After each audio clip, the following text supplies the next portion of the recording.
আজ হচ্ছে স্যাটারডে, আমার ছুটির দিন আর মিস্টার ঘোষেরও ছুটি রয়েছে, যেহেতু ওদের স্পোর্টস ডে ছিল 3 দিন ধরে, তো সেই জন্য আজকে ছুটি আছে। তো সকাল সকাল উঠেছে অনেকটা বেলা করে, তাই আর চা বিস্কিট আলাদা করে খেলাম না, একেবারে চায়ের সাথে মুড়িটাও নিয়ে নিলাম, একদম টিফিনটা কমপ্লিট করে নিচ্ছি। Hello friends, good morning, welcome back to my channel Somanish world. এখন বাজে সকাল 10:30 মতো। টিফিন কমপ্লিট হয়ে গেছে। আজকে তো ছুটির দিন আমারও, আর মিস্টার ঘোষেরও ছুটি আছে, ওদের স্পোর্টস চলছিল বলছিলাম না, আপনাদের শেয়ার করেছিলাম কিছু মুহূর্ত, তো সেজন্য আজকে ওদের ছুটি আছে, তো বাড়িতেই আছে। তবে হ্যাঁ, বাড়িতে থাকলেও আজকে আর সেরকমভাবে কোনো স্পেশাল কিছুই বানানো হয়নি, জাস্ট ঘুম থেকে উঠতে অনেকটা লেট করে ফেলেছিলাম, তো সেজন্য একেবারে টিফিনটা কমপ্লিট করে নিলাম সিম্পলভাবে।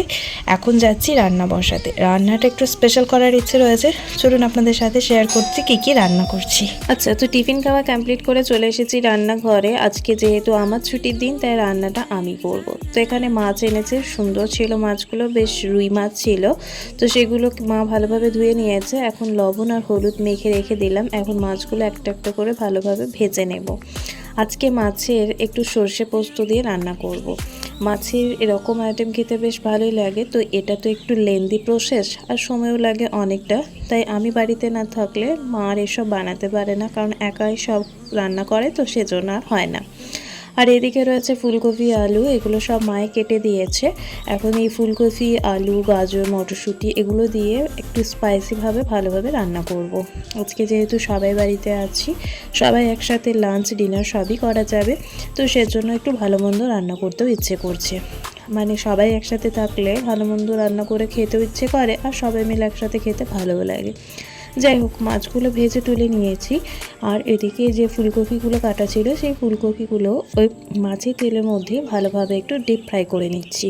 এদিকের ওভেনটাতে ফুলকপি আলু সব ভেজে রাখছি, আর অন্যদিকের ওভেনটাতে আমি চাটনি বসাচ্ছি। একটু চাটনি রেসিপিটা একটু শেয়ার করলাম আপনাদের সাথে। এভাবে চাটনি রান্না করলে বেশ ভালো লাগে খেতে, আর এটা স্টোরও করে রাখা যায় মোটামুটি 5-6 দিন ধরে, আরও বেশি রাখা যাবে হয়তো, তবে 5-6 দিনের বেশি আমি রাখিনি, তাই আর বলতে পারছি না। সামনেই তো সরস্বতী পুজো আসছে, আর সরস্বতী পুজোতে সবার বাড়িতেই মোটামুটি নিয়ম রয়েছে বাসি রান্না খাওয়া, তো এইভাবে যদি চাটনিটা রান্না করে রাখা যায়, তো বাসি রান্না তো বেশ ভালো লাগবে, আর তার সাথে কয়েকটা দিন কিন্তু এটা স্টোরও করা যাবে বেশ ভালোভাবে।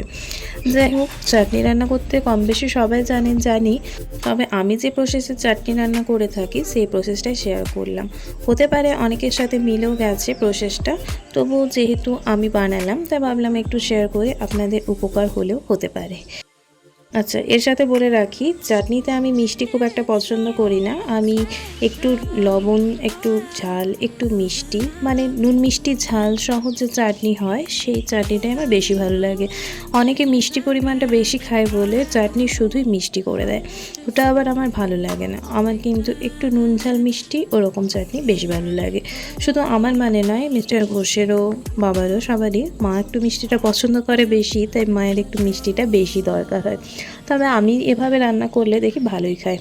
যাই হোক, তো ওদিকে মোটামুটি চাটনির রেসিপি প্রায় শেয়ার করা হয়ে গেছে, আর এদিকে ততক্ষণে ফুলকপি, আলু, গাজর সব ভেজে নিচ্ছি, কারণ সময় আমার হাতে একদমই কম, কারণ বেলা করে ঘুম থেকে উঠেছি, তারপর টিফিন কমপ্লিট করতে করতে রান্না করতে আসতে বহু লেট হয়ে গেছে, আর এখন তো দিনটা ছোট, সময় তো একদম ঝড়ের গতিতে বেরিয়ে যাচ্ছে। যাই হোক, সেজন্য সময় নষ্ট না করে অন্যদিকের ওভেনটায় ফুলকপি, আলু সব ভেজে রেখে নিচ্ছি, তাহলে শুধুমাত্র মশলাটা করে সবজিগুলো দিয়ে রান্না করে দিলেই কিন্তু কমপ্লিট হয়ে যাবে। রান্নাটা যত তাড়াতাড়ি কমপ্লিট করতে পারবো, তত তাড়াতাড়ি আমি স্নান কমপ্লিট করতে পারবো। ঠান্ডাটা এখনও তো সেভাবে কমেনি, বেশ ভালোই ঠান্ডা আছে, তাই বেলা করে স্নান করলে প্রচুর ঠান্ডা লাগে। আর তাছাড়াও বেলা 1-1:30টার মধ্যে বাবা দোকান থেকে চলে আসে, আর বাবা আসার পরই লাঞ্চ কমপ্লিট করে নেয়, একটুও ওয়েট করে না। সেজন্য আমাদের মোটামুটি 1টার মধ্যে সমস্ত রান্না কমপ্লিট করে নিতে হয়। সেটা বাবা যদি 2টোর সময় আসে তাও কমপ্লিট করে নিতে হয়, আর 1:30টার সময় এলেও কমপ্লিট করে নিতে হয়, কারণ 1টা থেকে 1:30টার মধ্যে বাবা আসে, আর আসার পর একটুও বসবে না, আসার পরেই খাবার চায়। তো সেরকম সময় অনুযায়ী রান্নাটা কমপ্লিট করে রাখতে হয়। সেটা আবার বাবা কোনো দিন দুটোর সময়ও আসে, সেটা বাবার উপর ডিপেন্ড করছে। যাই হোক, বাড়ির গৃহবধূদের সবসময় কিন্তু সব কাজেই দায়িত্বটা বেশি, বলুন। সব সময় সব কাজ কিন্তু একটু দায়িত্ব নিয়ে কমপ্লিট করতে হয়। এই যেমন ধরুন রান্নাটা দায়িত্ব নিয়ে কমপ্লিট না করলে বাড়ির পরিবারের সবাই কিন্তু ভালোভাবে খেতেও পারবে না, আর সময় না হলে তাদেরও আবার কাজে ব্যাঘাত ঘটবে। তাই পুরোটাই কিন্তু ডিপেন্ড করে বাড়ির বউদের ওপরই। বাড়ির বউরা আর এমনি লক্ষ্মী হয় না, লক্ষ্মী কিন্তু এই জন্যই বলা হয়। ওরাই কিন্তু পুরো সংসারটাকে সুন্দরভাবে গুছিয়ে রাখে, সুন্দরভাবে ধরে রাখে। যাই হোক, তো এদিকে আমাদের লাঞ্চ মোটামুটি রেডি, চলুন কমপ্লিট করে নিই। much later. Good evening everyone. এখন বাজে সন্ধ্যে 6:30 মতো। রেডি হয়ে গেছি, এখন একটু বেরোবো। তো কালকে আমাদের একটা ইনভাইটেশন রয়েছে, তো সেখানে যাব কালকে। তো সেই জন্য আজকে একটু গিফট কিনতে বেরোচ্ছি। তো বাইরে ঠান্ডা আছে ভালোই, তো সেজন্য সোয়েটার পরে নিয়েছি, রেডি হয়ে গেছে, এখন বেরোবো। কী কিনছি অবশ্যই আপনাদের সাথে শেয়ার করবো। তো চলুন আর বেরিয়ে যাই আগে, তারপর দেখাচ্ছি আপনাদের সাথে কী কিনছি। এখনকার মতো একটু আচ্ছা, তো আমরা বেরিয়ে পড়েছি। আমাদের বাড়ির সামনেই যে বাজারটি রয়েছে সেখানেই যাচ্ছি।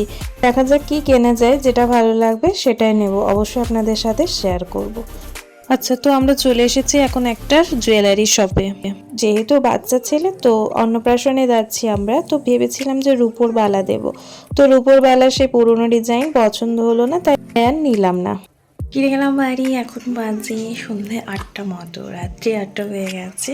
তো জাস্ট বাড়ি ফিরলাম, আর কি গিফট কিনলাম সেটা অবশ্যই শেয়ার করছি। তো এখন একটু ফ্রেশ হয়ে নিলাম, এবার যাব রাতে ডিনারের ব্যবস্থা করতে। রাত্রি হয়ে গেছে অনেকটাই, বুঝতে পারছেন। চলুন এখন ডিনারটা বানিয়ে নিই।